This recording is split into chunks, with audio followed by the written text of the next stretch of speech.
Tiklo ang dalawang city ordinance violator matapos mahulihan ng iligal na droga sa Caloocan City. Ang ulat mula kay Patrolwoman Verna Gondran. Habang nagsasagawa ng foot patrol ang tauhan ng Caloocan City Police Station, namataan nila ang dalawang lalaking naninigarilyo sa isang pampublikong lugar sa lungsod. Agad namang sinita ang mga ito upang isyuhan ng City Ordinance Violation Receipt o OVR, ngunit imbis na makinig ay mabilis silang tumakbo ngunit dali-dali din naman silang na-corner ng pulisya.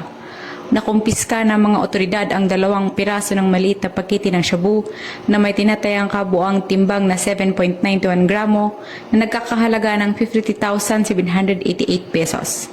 Naharap naman ang 2 suspek sa kasong paglabag sa RA 9165 o Comprehensive Dangerous Drugs Act of 2002. Mula dito sa Metro Manila, ako ang inyong PNN correspondent, Patrolwoman Verna Gondran, alagad ng batas, tagataguyod ng Balitang Pulis. Maraming salamat, Patrolwoman Gondran.